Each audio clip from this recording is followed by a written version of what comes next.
Well, hello, everybody, and welcome to another edition of 50K Webinar Blueprint. I'm Rich Willens. Thank you so much for joining us today. Today's guest is a guy that I've known for a very long time. He is an attorney. He is also a registered nurse. But most importantly, he fits right into the project that I'm doing as part of the 50K Webinar Blueprint. He was one of the original people who not only came up with the concept of doing webinars, but the concept of doing webinars right. Please welcome to the program today, Daniel Hall. Hello, Daniel. How are you? I'm very good, Rich. Thanks for having me. Well, it's absolutely my privilege. I remember years ago when I first started working with JVZoo and Webinar Swaps, you were one of the first people that we held a webinar with, and I was always amazed and fascinated on how organized and the things that you do to not only make webinars successful, but you were kind of like one of the pioneers in the webinar industry. So I'm glad to have you on the program, and I want to know, when did you start with webinars? And tell me a little bit of how you started in the beginning and how you progressed to where you are today. Yeah, well, I'll tell you what, when I gave up practicing law in 2004 to basically do real estate investing, and I was listening to a lot of the quote unquote real estate gurus. They would sell these multi, $1,000 packages, $5,000-$10,000 packages, and they were doing it via webinar, via GoToWebinar. And I'd get on these things and I'd listen to them, and I'm like, oh wow, this is really cool. And I sensed that there was something there, because at the time that was sort of the only niche that was really using webinars in the way that we use them today. No one was really, no one that I knew anyway was actually doing it in the internet marketing space or the publishing area, which is where I tend to focus.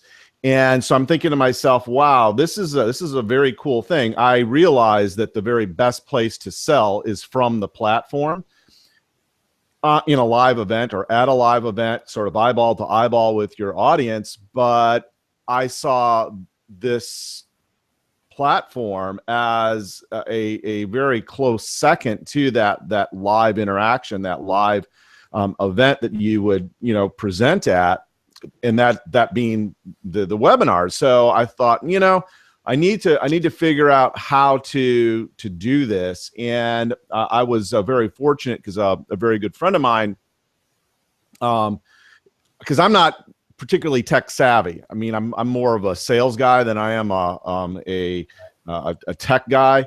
So I fortunately was able to get some private tutoring with how to set all of the the mechanics of setting it up with my friend Mike Stewart.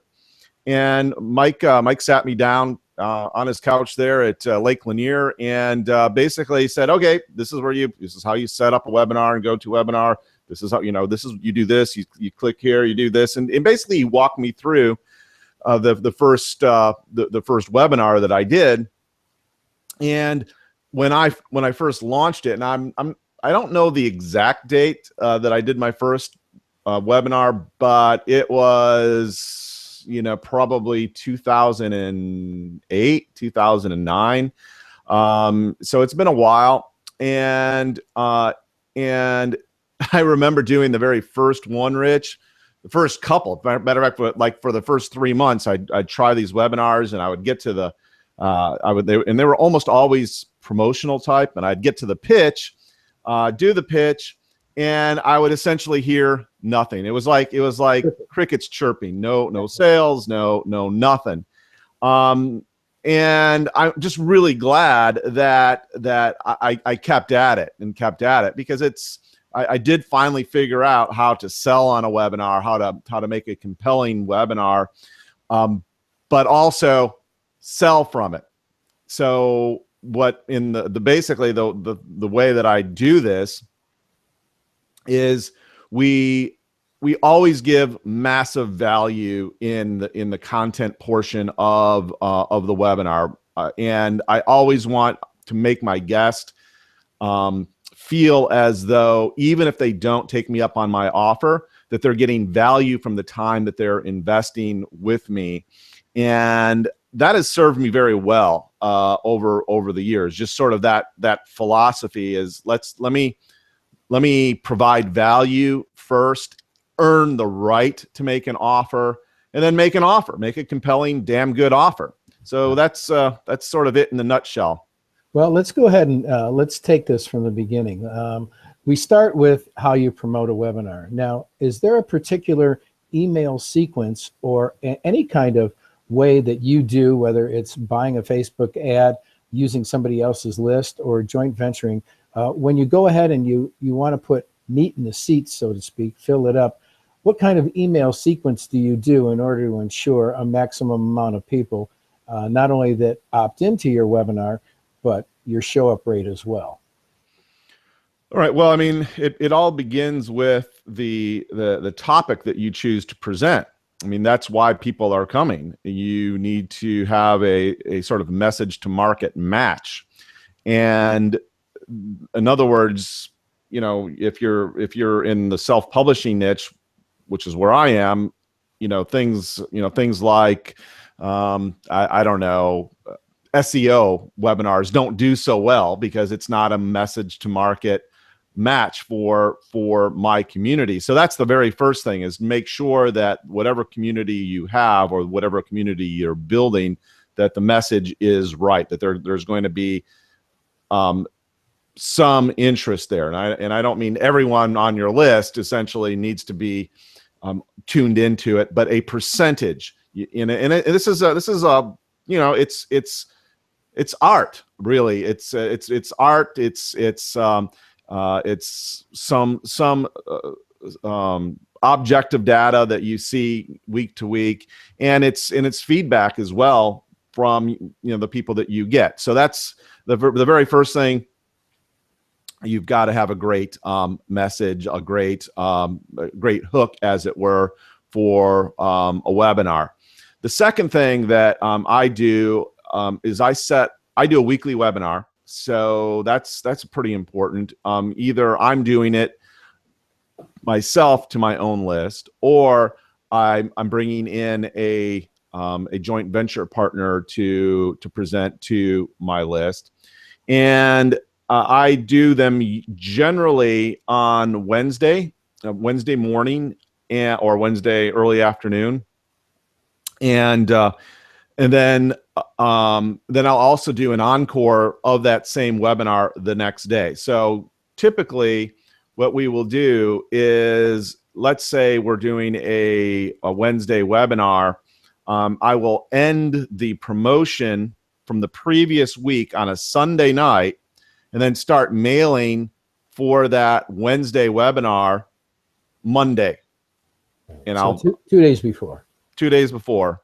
Right. And then so we'll mail we'll mail Monday, we'll mail Tuesday, and we'll mail on Wednesday in the morning if it's a early afternoon webinar. And then we'll do the webinar. As I say, if the webinar did well, and there's obviously lots of interest, I will typically then run an encore the next day. And basically what an encore is it's sort of a hybrid webinar where you use GoToWebinar to broadcast out the previous day's video, and you were also there, or somebody on your team is also there live in the chat answering questions as well. And the reason why we do that is because it essentially will take what is usually a fairly dead day sales-wise, and you will see, typically, if you had 50 sales on the night before or the afternoon before, the next day you will see anywhere between 30 and 40% of the sales that you saw on the first day. So that's right. what I've seen. But I will not mail on a replay until the end of that encore. So in that sort of sequence, we'll do, again, Wednesday afternoon, probably Thursday evening, 6 o'clock or so, and then I will start mailing the replay on Friday. And again, depending on when we end the promo, we will generally send a PDF of some kind on Saturday. And so I typically will take the webinars and we'll have summaries prepared for them. And then, because that's a huge thing from a mailing standpoint, you're going to get much better opens and click-through rates, with the simple addition of the three letters PDF in your subject line on a Saturday. And then if we're ending on a Sunday, then we'll just roll into a hey, this is the last day kind of thing. And we might even, if it's doing really well, we might even mail to the unopens like 4 or 5 hours before the deadline. Right. So that's the sequence, Rich. So let me just go ahead and recap. You mail out twice, 2 days prior. You mail once on Monday, once on Tuesday. Your webinar is Wednesday. How many times do you mail on Wednesday for your either 3 o'clock or your 8 o'clock presentation? I'll mail usually once if it's early in the day, twice if it's later in the day. Do you ever mail, we're starting now, or we're live, or 45 minutes, just kind of to prepare people that your webinar is starting? I know you have a webinar trick that you use with GoToWebinar. Can you share a little bit about that? Sure. So to answer your first question, I don't send any external emails from my system or from my list, basically saying starting now or starting in 30 minutes. However, I do use the ability to change a title of a webinar in GoToWebinar, which is what I'll do. So right before, let's say 30 minutes before, I'll go in and change the title from whatever the title of the webinar is to brackets, within, or parenthetical, starting in 20 minutes, and then send that out. And then GoToWebinar actually sends that email out. And then usually right before I go live, I'll say, starting now. In other words, I'll once again rename the title of the webinar, and there's a little radio button in GoToWebinar that allows you to notify all participants that have registered. Then we will send out another email or another notice through GoToWebinar saying starting now. And then usually, then the reason why I do that is I don't want to burn my list. Right. I just want to mail to those people that are, they raised their hand. They said, hey, I want to be on this presentation. This is something I'm interested in. So I just mail to that group. And I was talking about show-up rates a little bit earlier on my walk, and it's very important to increase your show-up rates. And by having GoTo, which is a feature that they use, and it is a hack that you can use in order to remind people that, hey, we're starting now. And I'm assuming that you do it just a couple of minutes before you hit the start button on that GoTo. Not only does it save maybe a spam complaint that you're mailing them too much, but GoTo webinar is the one that's sending it out. And I think that's an absolute fantastic hack. How many do you think you can add from that? Maybe another 10 or 20 people just from that mailing alone? It depends on what the registration rate was, of course. It's all, this is a numbers game, as you know, Rich. But I definitely see a difference if I don't go through that procedure. And in fact, it's funny you should mention that. I often will get just compliments. Hey, thank you for reminding me. I forgot this was going on now, but thanks for letting me know. I'll actually get those compliments. I've never gotten a complaint that, oh, you're mailing me too much. I'm talking about for those folks that have raised their hand and said that they want to be on this live presentation. Which is another thing that I've done, is that when I'm personally doing a new product launch, my folks I've tried to train my folks to be there live for a webinar, because that's another big conversion booster. The more people that you have live on a webinar, the better your conversions are going to be, versus those people that are going to wait around and essentially watch on their time.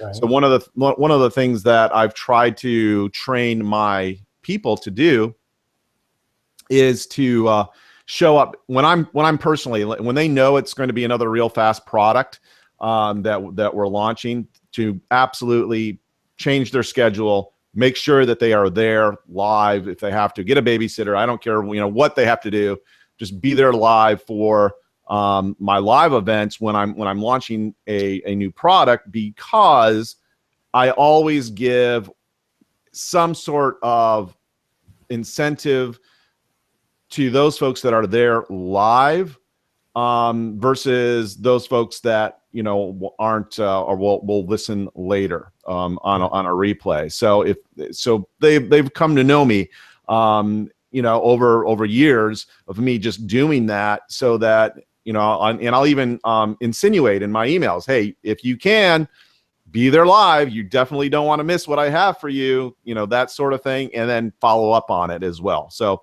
that's another sort of an aside, but another little hack that is, again, a conversion booster. Well, let's go ahead and recap just real quick, and then we're going to move on. You send out an email a day, one if you're having a webinar on Wednesday. 2 days prior, you'll send out one on Monday, one on Tuesday. You'll usually send out an early morning webinar on the day of the webinar. You don't necessarily go ahead and say we're starting in 1 hour or we've already started, come on.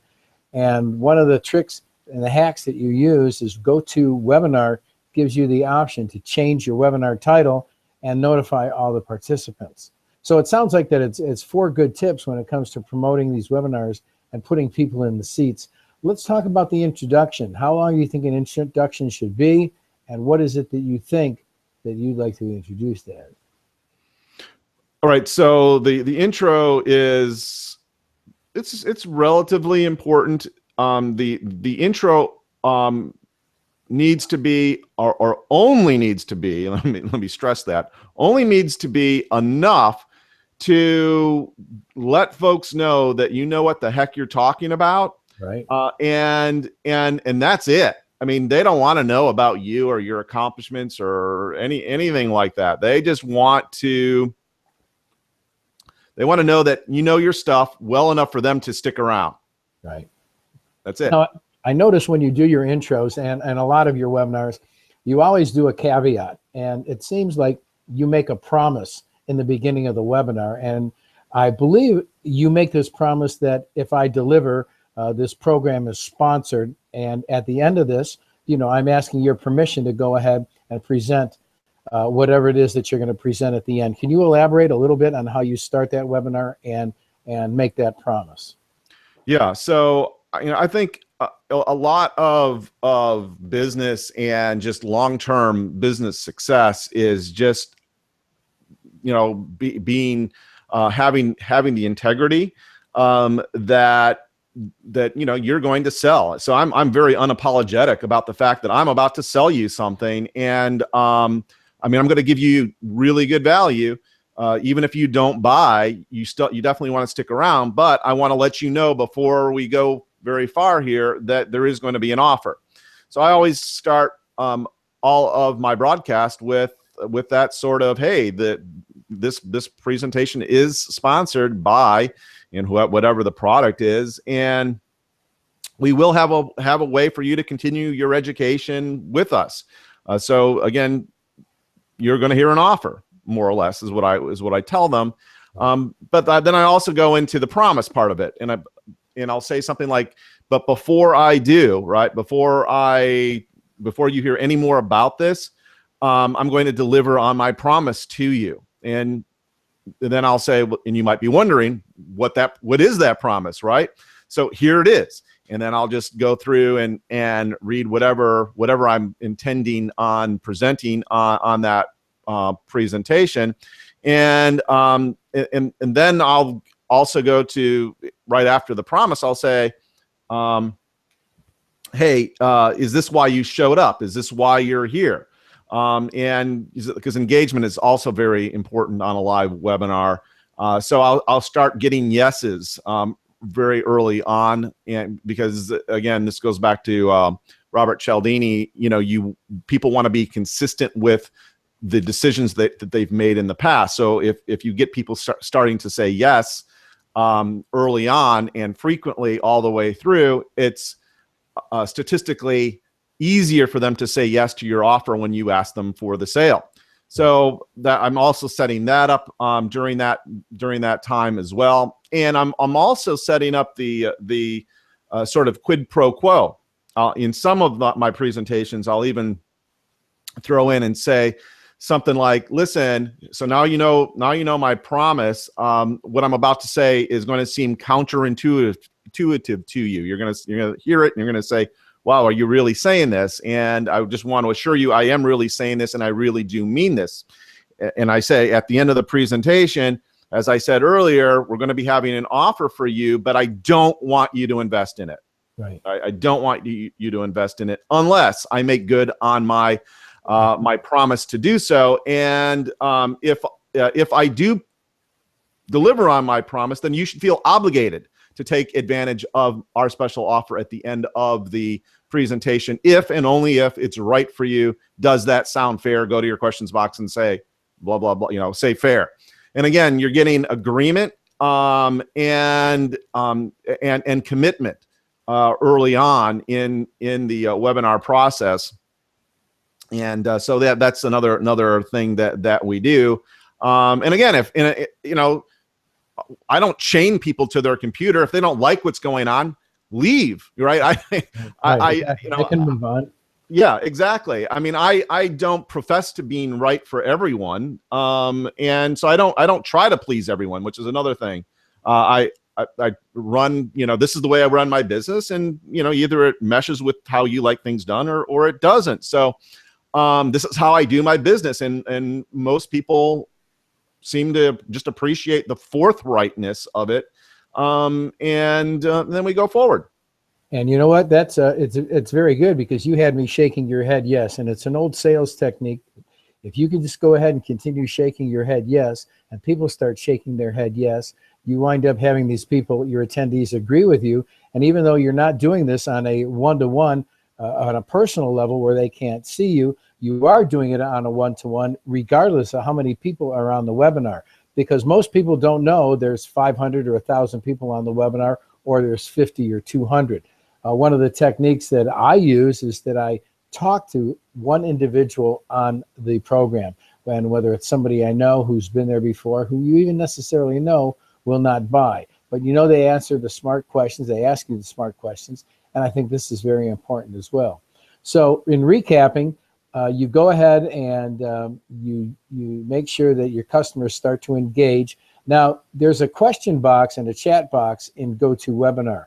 Do you have a support staff or somebody who works that back end? And how successful are you in converting those people on the back end, whether it's converting them that night or in a follow-up? So the answer is yes. On every big webinar, we work the chat. The chat is really, really important and so underused by most webinar presenters. And in fact, I could do better with it.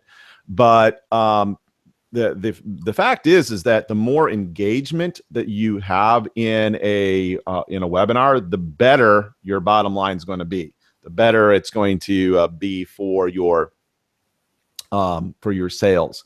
And basically it's because people are invested. They're actually taking the time to interact with you, to engage with you.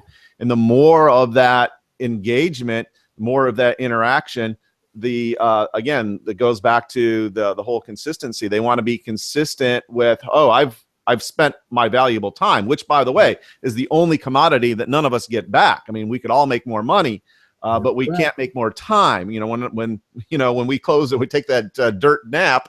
that's it, right? That's right. You cash in those chips, and you know, I have a saying: it's better to have halitosis than no breath at all. So You better believe it. there's a short time on this earth, and if you're going to spend the time specifically on a webinar, you want to make it worth it.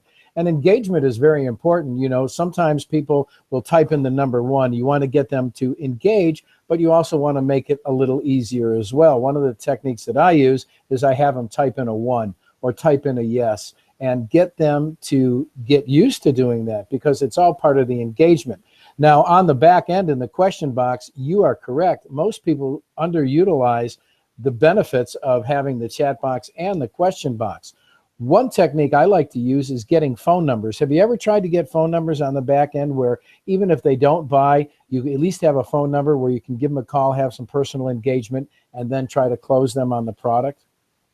The price points of my products don't really lend themselves well to taking up time like that, because essentially we have very affordable price points. I mean, our price points go from basically $97 to about $500. So for a lot of this, for a lot of these types of transactions, they are, hey, they're impulse. But that's an excellent tip, especially for a higher ticket items on webinars. Right.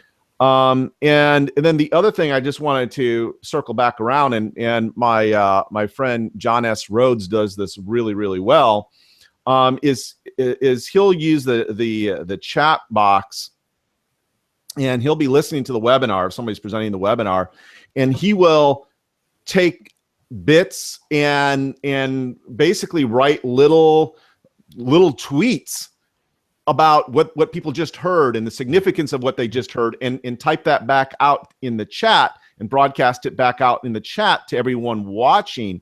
Again, it's more social proof. It's thinking for people, because remember, people are so overwhelmed, right? That to the extent you possibly can, and this goes back to the presentation, you have got to connect the dots. I mean, it's not enough for you to, basically put the dots on the page and then, say, all right, go from 1 to 2. No, you've got to draw the picture. You have got to do the work. You have got to do the thinking for the for your audience. Leave as little as possible to their inference, right? Right. Super important. That's so important. This idea of engagement and letting folks know, hey, this is. Did you just hear what this presenter said? Blah blah blah blah. Yeah. Blah blah blah. So that's a very, very cool technique that again, I see not very many people do it, and those that I do see actually use that technique do very, very well. And you know what? Especially if it increases 1 or 2 sales. We always say it's the little things that you want to do, and if it can increase just 1 sale or 2 sales, well, depending on what your average price point is, split in half with an affiliate, that's just double. That's 2 times more money that you're going to be able to throw into your gross profit. Do you have people working the back end? I know you're a presenter, and as a presenter, you're concentrating on a PowerPoint. You have a structured presentation. You know what you have to say next. You're anticipating objections. You really can't do it all at once. Now, some people are able to do that, read the question box and read the chat box. I think it takes away from the presentation. How do you handle that? Do you have a support person that handles the back end, or do you handle it yourself? You do. Awesome. Yeah, no, I cannot. I can barely walk and chew gum, and I certainly can't be presenting and typing. So, yeah, I have a. I mean, I use the Columbus method of typing even to this day. I mean, it's just like one finger. One finger. It's like you hunt and you land. So you definitely don't want me on the chat. It's like. Yeah, exactly. That's just being old school. I understand that. It is important not only to work the back end. We've talked about the intro and the beginning of the webinar. We know that you have somebody that's going to be working the back end and just basically following up, participating with not only the attendees who have questions, but getting the people to participate with you. What about this story, the hero's journey, I call it? It's about me. There's some, I was on a webinar just a couple of weeks ago where the hero's journey took 23 minutes before he actually got into his content. What do you think about the hero's journey? What is it that you tell about yourself, and how long do you keep your hero's journey or the about me before you go into content? I keep it exceedingly short. I mean, one of the things that that I am known for is consistently excellent content. And if the content, the presentation calls for it, fine. I mean, if it's more of a inspirational type of thing, or if it's a mindset kind of thing, then I could see where that might work out well or better. But for what I do, I'm just like right into the content. We don't spend time yakking about whatever.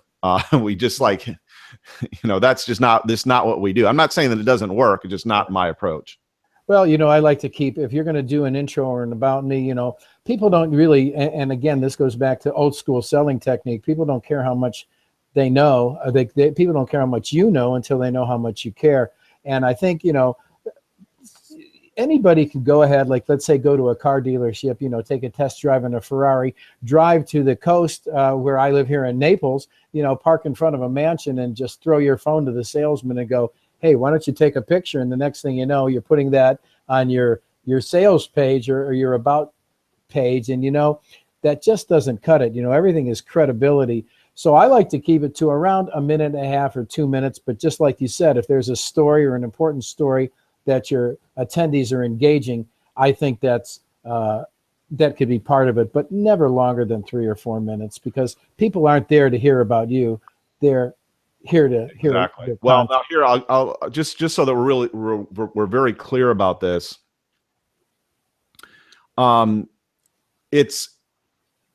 Where you can use case studies from people like your audience, okay? Because they may not relate to you, like, oh, you're this person, you're the authority, you're the guru, you're the leader. Of course, you could do this stuff. Right. What about me? I don't have I don't have this, I don't have that, I don't have this ability. I shrink if I have to, get up and talk before an audience or whatever the thing is. It's if you're going to use stories, and we do this is what we do because it makes it easier to relate the content to them, right? We'll use case studies of people like them that illustrate some point or some concept that we have put forward. So right. That I think is super important, and it's sort of a more believable hero's journey because it's one of them. Right. And you know what? It's kind of unrealistic to assume that the people who are on your webinar that's going to buy a $199 product have an airplane, live in a mansion, and drive a Ferrari. So they're there for one reason, and that's to better themselves. And even though you might have those things, whether they're true or not, why throw it into somebody's face? I think that there's a right way and a wrong way to do that. And I think coming across as being better off than your audience and basically bragging about it doesn't really give that rapport and build that relationship that you want to build with somebody who you're going to be asking for $199 later in the program. Do you not agree? Yeah, I mean, by and large, I agree with that. Good. So I know you've got your own products. Do you ever do affiliate? Do you ever mail to your own list? Like, let's say, for example, I come to you and I say, Daniel, I've got a program. I call it a webinar on webinars, and I would like to present it to your list. Do you ever joint venture with other people, and how well do you do? And do you take in consideration what's going to be good for your list, or will you just pretty much throw anything up there just to try to generate some additional revenue on a webinar? Well, so the most important asset, if you're in this game for the long term, and I am, is basically tending to your flock, as it were. I often say that I'm the mother hen, and my community are my chicks. Right. And it's my job to raise them in whatever the endeavor is, get them through the farmyard, without a chicken hawk attacking them, and so it's and also teaching them what it takes to survive and thrive. So that's sort of my approach to how I treat my community. So there are far fewer programs that I will put in front of my community than I get pitched for. I mean, I get pitched weekly for, to do something or another that I just say no. I mean, it's pretty difficult. And as a matter of fact, to the second point on joint ventures, I typically, yes, I do joint ventures. And that's a pretty big part of my business, actually.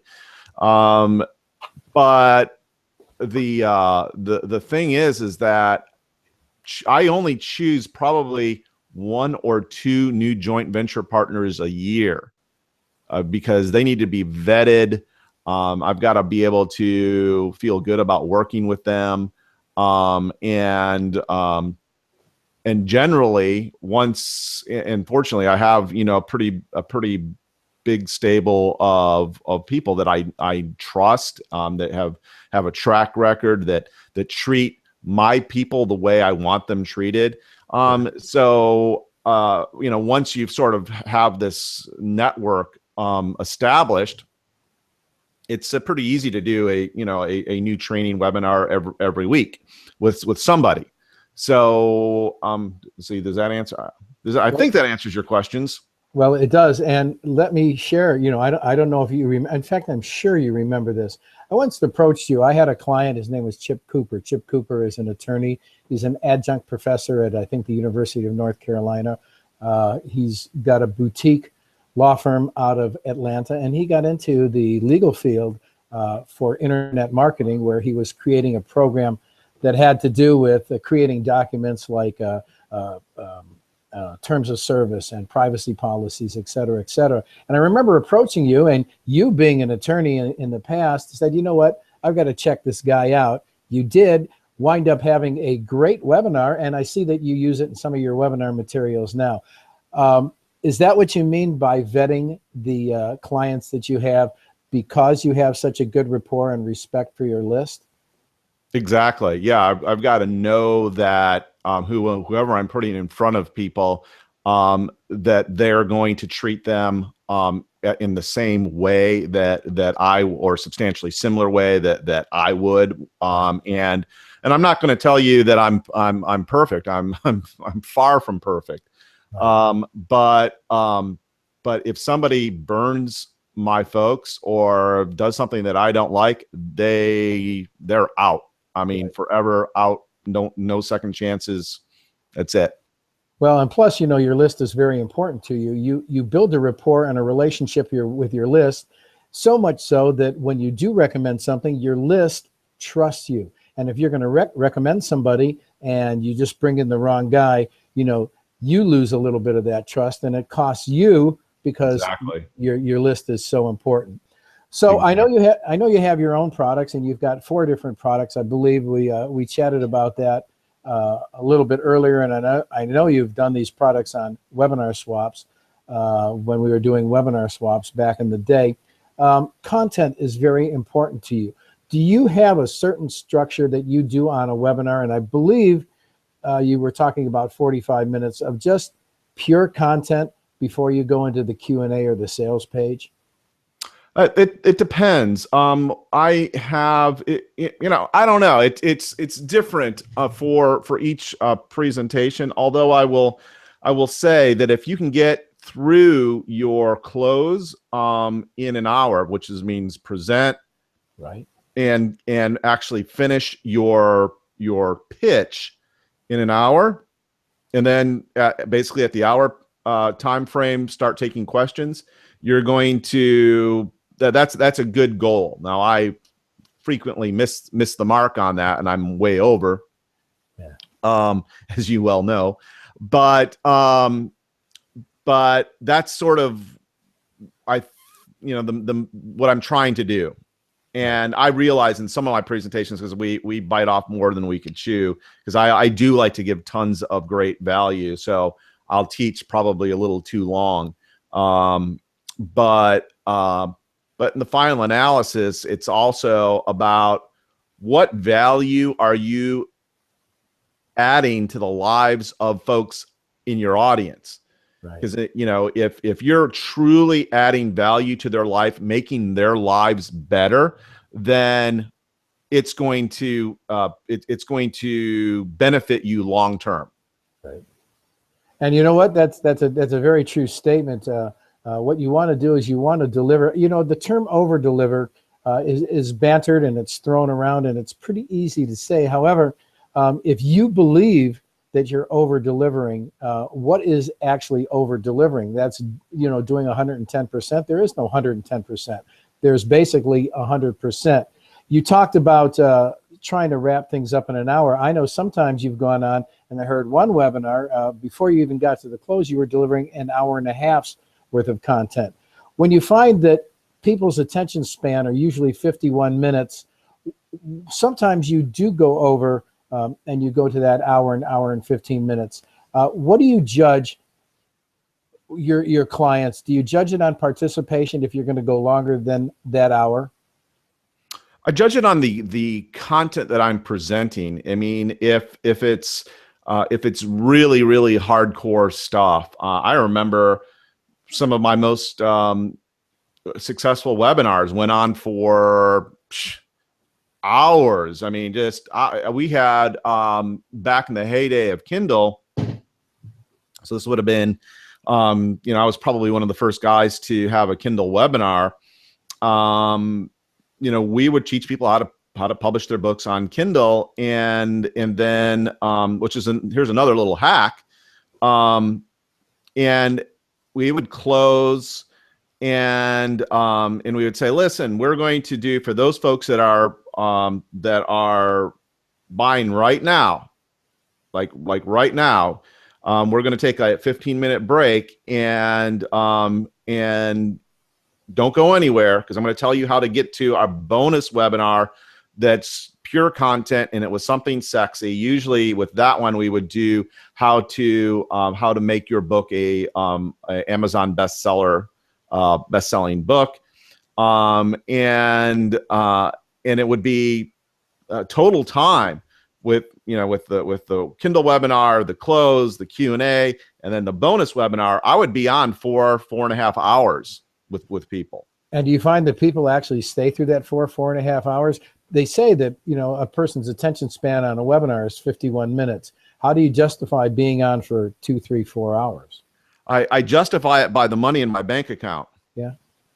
I guess that's important too. I mean, if people are going to stay, if they're interested in the content, I imagine they will stay till the end. And of course, the teasers that some people do, we're going to give you a free bonus, or we're going to give you something, and we're going to do this at the end of the webinar. So it entices them not only to stay, yes, but, and sometimes those people, they're the ones that are just, they're not necessarily your buyers. They're just one that wants something for nothing.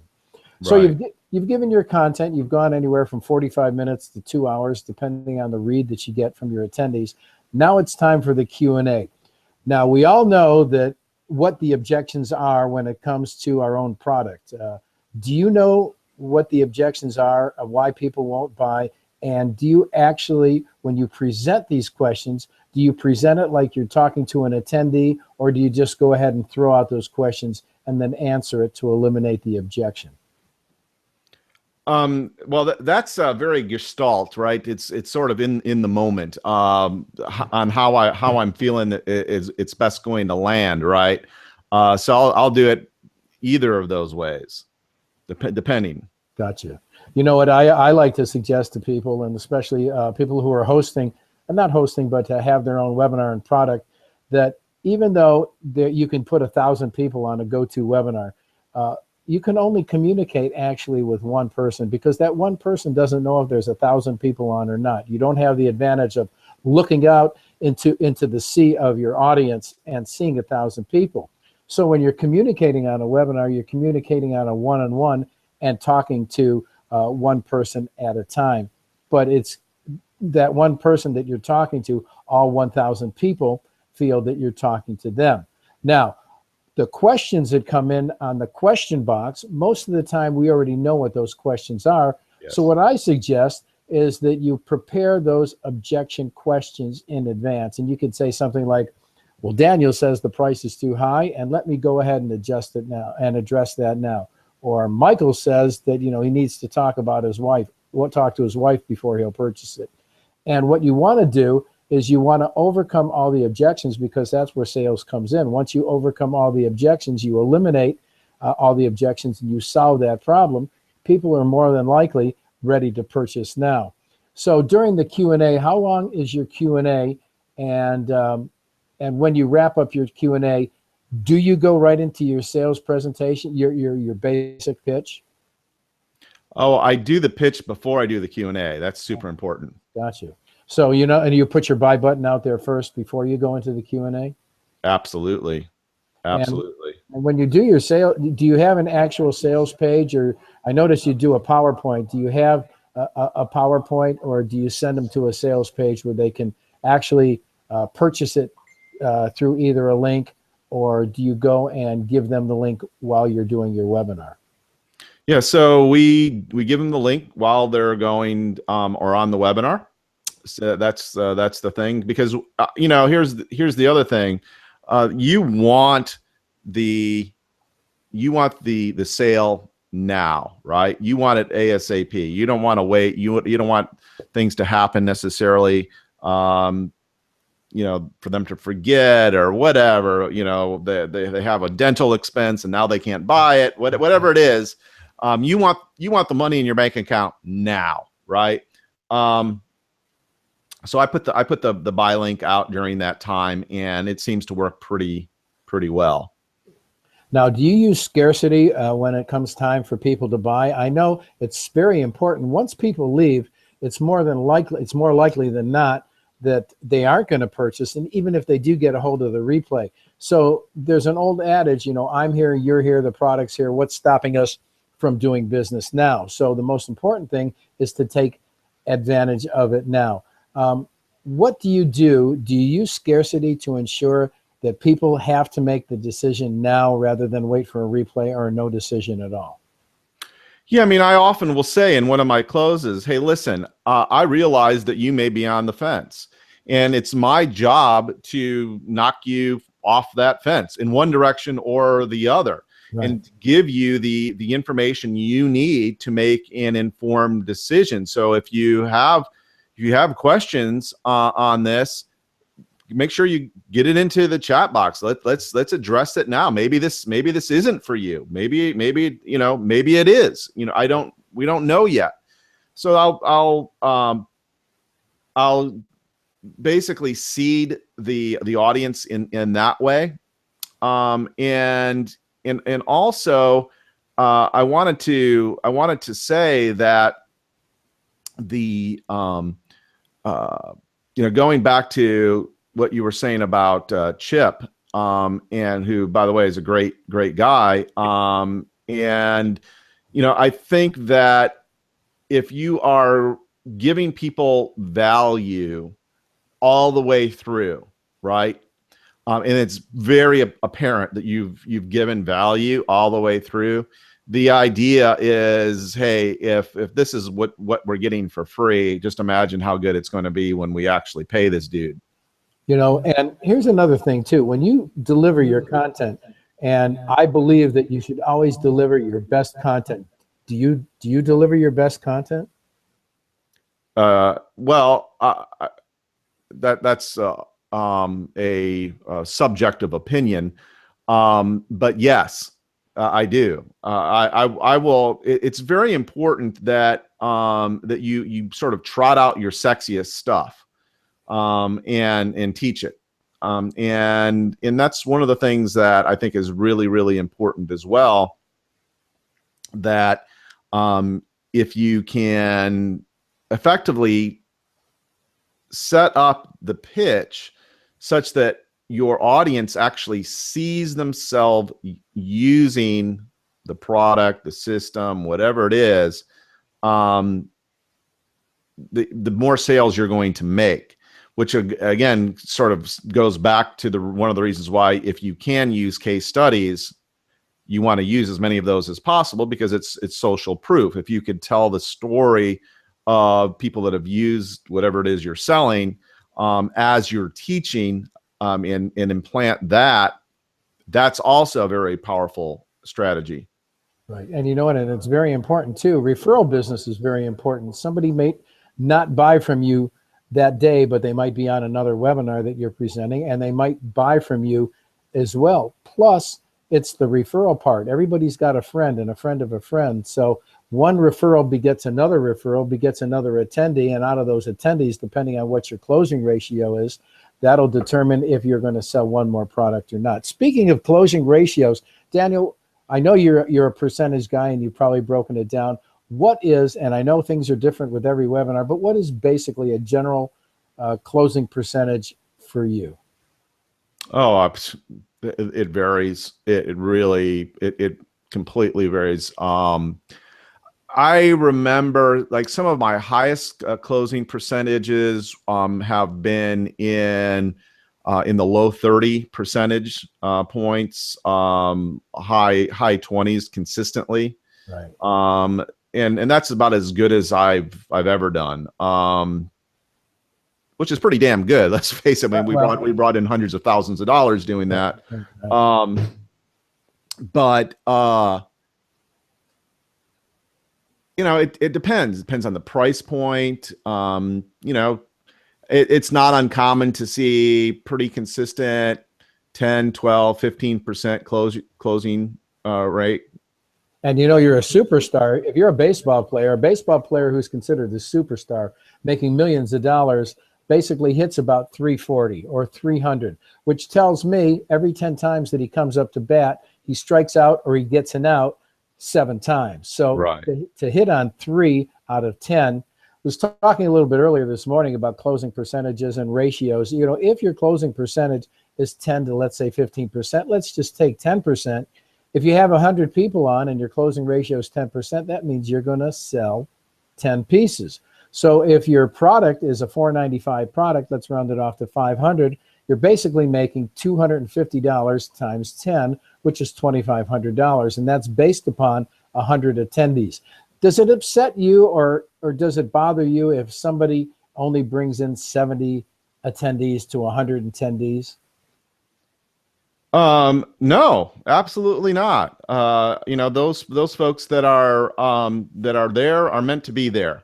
So no, that doesn't upset me at all. As a matter of fact, that's sort of my cutoff.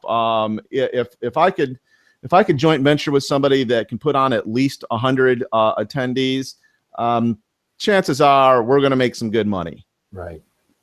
Right. And you know what? And that's very important too. A lot of times I've noticed when some presenters, when they want to do a webinar with either Webinar Swaps or Rich Willen's webinars or JVZoo, they say, like one big name guru, he says, can you put 500 people on? Otherwise, I don't want to do it. And I find that ridiculous because the people who do show up to the webinar, who opt in, they're coming to see you. And whether it's one person or 100 person, you know, here's your opportunity to make a customer and a customer for life.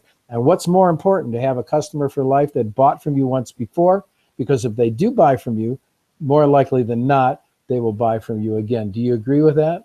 I do absolutely agree with that. And, you know, that's, you sort of touch on one of the big problems, and we need to wrap up here soon, but one of the big problems with webinars is getting people to actually, are there enough people that can actually put butts in seats, right? Can actually put people on the webinars. Right. And for the most part, the answer is no. Most folks, even some of the big name gurus, if you do a joint venture partner or partnership with them, and you're thinking, oh, we're gonna see all these great numbers, I've been disappointed countless times with what I'm like, oh my gosh, I thought, my perception of what I thought you could do is quite a bit different than the reality. So yeah, that's why I say if you get to a joint venture partner that can consistently put on 100 people or more live on a webinar, that's good. You're doing good. That's one of the things that I'm always looking to do with all of my webinars is can we do 200? We did one yesterday. We were right at 200 live on the webinar, which is these days damn good. Okay, because there's another thing that's going on here, and that's fatigue of the marketplace, not necessarily your audience, but the marketplace in general with webinar options. So there's only, again, goes back to so many hours in the day. And if you don't have, and this is one of the reasons why I take great pains to put out really freaking great webinar content so that people know, oh, Daniel's doing it, I'm showing up. Right. So that's because there's so many choices out there. There's so many different webinars people can go and attend. They can only be on one of them at a time, generally speaking. Correct. So, you've given us some awesome tips. And if we wanted to get a hold of you, Daniel, how would we be able to get a hold of you to find out not only more about your products, but if you're going to be having a webinar and what your schedule is? If we wanted to get a hold of you, how would we do that? Well, the best thing that I would say to do is, first and foremost, jump on and subscribe to my podcast at realfastresults.com /iTunes. Because this is a slightly different take. And the really cool thing about the podcast is there's like no offers being made. It's just pure content. And you can kind of see what I like to cover and how I like to do things. And by the way, the Real Fast Results podcast, each one of those are meant to be a freestanding information product, complete with all the steps, all the resources, everything that you need to actually get a result on and get the promise delivered on that we have sort of put forth in the title of the podcast. So again, realfastresults.com /iTunes. And then my hub is at danielhallpresents.com. And most of your products are called Real Fast this and Real Fast that. I think you have 4 of them. Can you tell me what those are real quick before? Actually, we've got 23 Real Fast products. Yeah, okay. Well, we don't have time for 20. But if you want to know about Real Fast products, you can go ahead and danielhallpresents.com and you'll be able to get all the information you need. Daniel, thank you so very much for participating in my 50K webinar blueprint. You were beyond expectations as always. I appreciate it. I want to thank you very much. And hopefully we'll run into each other again. I know you do a lot of public speaking. What's the next event? Do you have one scheduled that you're going to be appearing at live? I do. We're doing it's called Author Extravaganza in Denver. And then we're doing Publishing at Sea in January, and I think that's it for my speaking schedule at the moment. Because one of the things I've been actually in the process of moving, and we're having that's always fun. I don't know if you've recently moved, so it's not a lot of fun. Well, you know what it is? I'll tell you what, I left Biloxi, Mississippi to come to Naples, Florida, and I got to tell you, it's one of the best moves that I ever made in my life. So, I'm real happy that I did that move. All right, Daniel, well, thank you very much for making not only my product a little bit better, but giving the tips, the insights, and the tricks that you do as one of the experts in our field in doing webinars. So thank you very much. You definitely are appreciated, and you went beyond expectations. Thank you, Rich. You're very welcome. And thank you, everybody, for who's listening to the 50K Webinar Blueprint. We are just going to continue on and just adding a lot more content with a lot more interviews from the people who make a difference when it comes to webinars. So on behalf of myself and everybody involved with Rich Willens Webinars, I want to thank you very much, and we'll see you next time on another edition of 50K Webinar Blueprint. So long, everybody.